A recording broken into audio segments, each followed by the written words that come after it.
Can a Christian own a gun? It's an interesting question, isn't it? What I want to do is I want to begin by defining two terms. The first is the word gun. When you look up the definition, here it is. A weapon consisting of a metal tube with mechanical attachments from which projectiles are shot by the force of an explosive. Now I want you to look at those first two words. A weapon. Now let's define the word weapon. When you look it up in dictionary.com, it says this: any instrument or device for use in, watch this, attack or defense in combat, fighting, or war.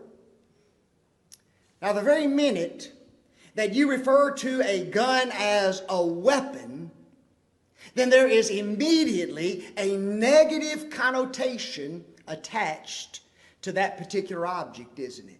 It's a weapon. And then when you think about, well, should Christians own weapons? That sounds totally different than should a Christian own a gun, but that's the definition of the term. What I want to do is I want to ask 4 questions now. Here's the first one. Can a Christian own matches? Here's the definition of a match. A slender piece of wood, cardboard, or other flammable material tipped with a chemical substance that produces fire when rubbed on a rough or chemically prepared surface. Again, can a Christian own matches? Here's question number 2. Can a Christian own a knife? Let's look at the definition of knife. An instrument for cutting, consisting essentially of a thin, sharp-edged metal blade fitted with a handle. Is it okay for a Christian to own a knife? How about this one? Can a Christian own scissors? Here's the definition of scissors: a cutting instrument for paper, cloth, etc., consisting of 2 blades, each having a ring-shaped handle that are so pivoted together that the sharp blades work one against another. Any of you in here own scissors? Here's the last one. Can a Christian own a razor blade? When you look up the definition of razor blade, a small rectangular piece of metal sharpened on one or both long edges for use in a razor for shaving.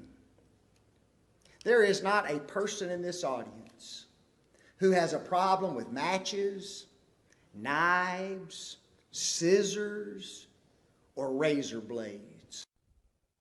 If you do, don't come to my house, because I've got all 4 in my house. And most of us have those 4 things, don't we? Now, there's a reason why we don't have problems with those 4 things. Notice that in every definition, they do not include the word weapon, do they? Matches are a weapon. A knife is a weapon. Scissors are a weapon. Or a razor blade is a weapon. You see, they don't have that connotation placed upon them. And the reason is because their primary purpose is not what? Their primary purpose is not a weapon. And because we associate bad things with weapons, then it's okay to own it if it's not classified as a weapon. But if it is a weapon, I don't know whether we should own that or not. But here's the reality, folks.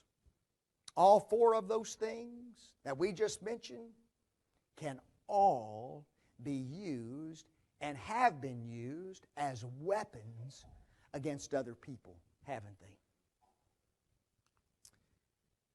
A Christian might own a gun and never intend for it to be a weapon. Remember, a weapon is used for what? Fighting, combat, and war. And you see, a Christian can buy a gun and never intend to fight with it, never intend to have combat against another person, never intend to go to war using that particular instrument.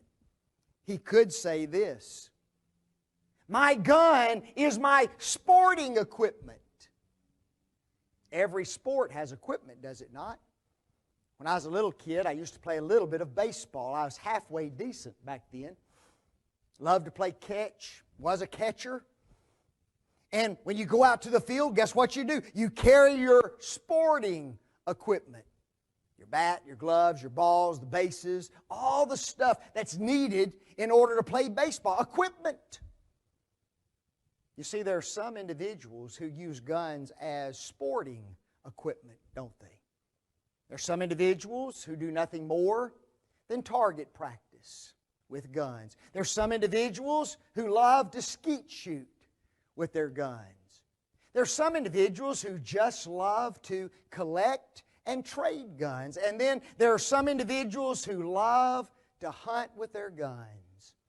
In every one of those scenarios, even though they have a gun, which is classified as a weapon, they never intend to use that gun as a weapon. But you know, the real question is different, is it not? The real question is this: does a Christian violate any command of God by owning a gun? You see, that's the real question, isn't it? What does God say about owning guns? You see, if I violate a command of God by purchasing a gun, then I have violated the Word of God, and I am in sin. Whosoever committeth sin transgresseth also the law, for sin is the transgression of the law. When a Christian purchases a gun, there is not one law of God that is violated. Not one. Now, if that be the case, then it is acceptable for a Christian to own a gun. Just as much as he would own a knife, a razor, a pair of scissors, or even a box of matches that can all be used as weapons as well. So there's question number one, other than David owned a sling, didn't he? Let me ask you something. What were slings used for in the Old Testament? Folks, they were weapons, were they not?